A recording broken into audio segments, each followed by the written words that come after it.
Good day, my fellow patriots, my fellow government agents, my fellow disinfo operatives, and all those truth seekers. Here we are covering Infowars.com article titled Troops Randomly Patrol Streets in Pittsburgh to Respond to Domestic Disputes. And this was posted Tuesday, February 9th, 2010. And it says Americans are once again being conditioned to accept the sight of troops patrolling the streets and dealing with domestic law enforcement issues under the pretext of National Guard soldiers, quote, helping recovery efforts after the deluge of snow that has hit the East Coast. The same soldiers who just months ago were, quote, helping authorities to brutalize innocent people during the G20 summit in Pittsburgh. That's kind of funny the way they put it, but it's not funny because they're right. They were beating the hell out of them, and I don't think I need to go to the picture of the violinist honor student that had the shit beat out of him and his dreadlocks pulled out of his head, and was tasered by Pittsburgh police. But yeah, that's funny that they were at the G20 and they were bashing heads, right, breaking legs, tear gassing and tasing and all that fun stuff that we love in America. So. In a quote, in the aftermath of the weekend storm, hundreds of National Guard members have been helping Pittsburgh's emergency personnel respond to residents' needs. And beginning tonight, they're also going to be patrolling some city streets. Because you know what happens when the snow comes, we're not used to snow in the north. We just freak out, man. Communities just are up in chaos, right? We don't know how to handle it. And it says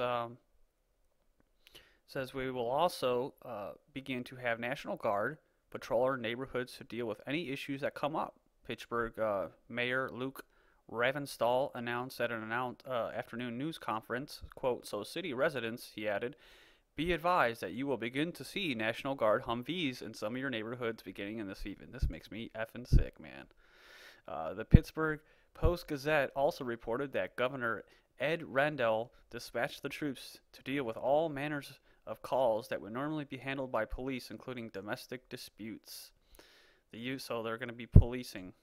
The use of National Guard soldiers to provide aid in emergency situations is a perfectly reasonable measure.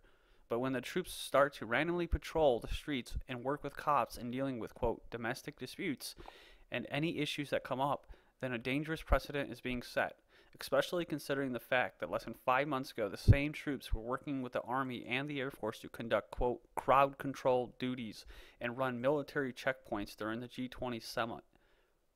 Indeed, Pittsburgh guardsmen keep themselves busy, quote, helping troops, military, and multi-agency task force teams to abduct protesters off the streets, attack and terrorize peaceful demonstrators, and inflict LRAD, that's long-range acoustical devices, torture weapons on innocent bystanders. And I've seen all that. I've seen the big black Gestapo'd, looks like something out of the future trucks beaming these loud beaming noises to these protesters that just they just run away and almost some of them fall to their knees. They haul them off into these white vans and attack terrorize peaceful demonstrators. I think there was a journalist out in Europe that was covering something, and including the G20. Yeah, it was in the G20. It was a journalist that got the shit beat out of him by the military just for reporting. So, because they thought he was a protester, right? Because if he was a protester, well, then it would be okay to beat the shit out of him. The troops had previously been deployed in support of military operations around the world under the banner of the War on Terror.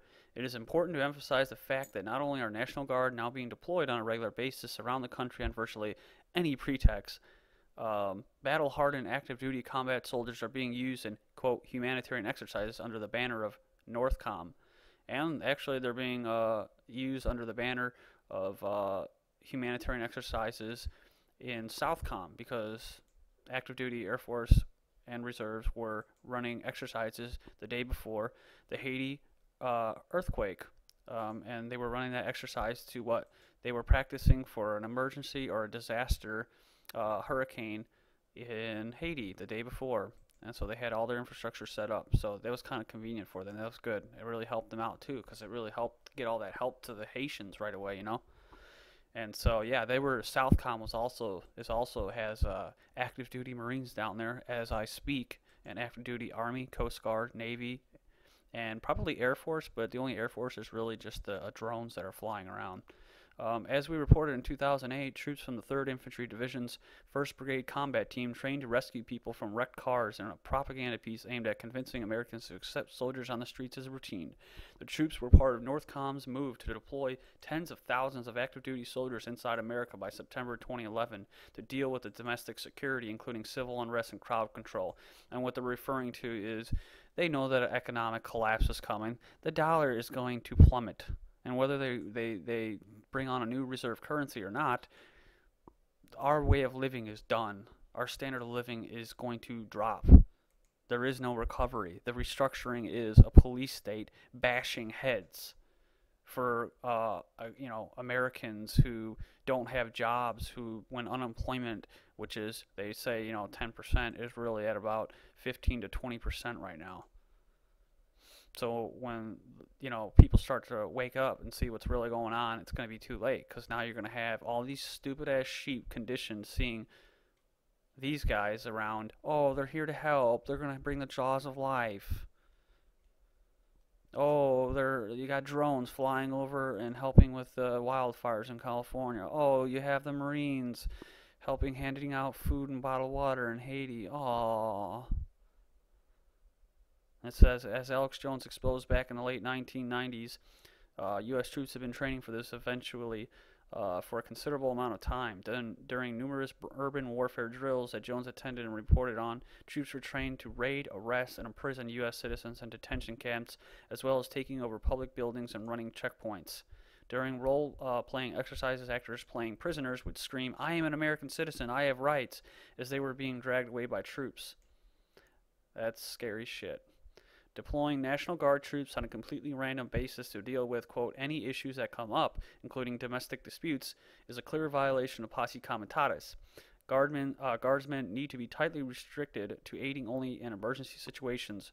Governor Rendell's use of the soldiers in such slapdash way is a flagrant violation of the 1878 law that forbids the Army, Air Force, and state National Guard forces from exercising nominally state enforcement police or peace officers' powers to maintain, quote, law and order. Rendell, along with the mayor, Luke Ravenstahl, have both breached the oath they swore to preserve and protect the Constitution.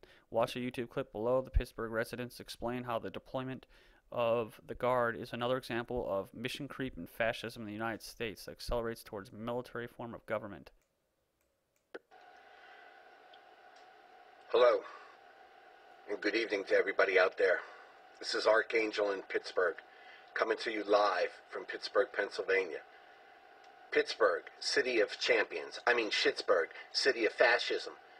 In another move, Mayor Luke Ravenstahl has called out the National Guard in the city of Pittsburgh with the blessing of the governor because of the declared state of a snow emergency throughout the state. Now, last night, I originally watched the news reports where they had stated that the National Guard would be used to help firemen and paramedics and to move people around who were stranded, had lost the heat or power to their homes, or were elderly that needed taken to the warming centers.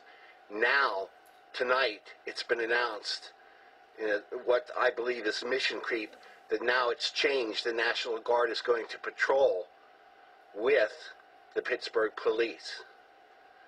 So this is just my first video on this. I'll be adding to it. I wanted to get this out there right away.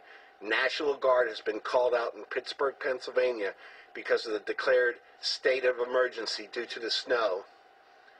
And the mayor, Luke Ravenstahl, in conjunction with the governor, is now using the National Guard. So there you go, everybody. And Kentucky last February had the same situation, although they didn't grant them police powers. So this is the next step, and this is definitely conditioning. So the next step is they just don't go away, and we got military checkpoints every time it snows. So Thank you.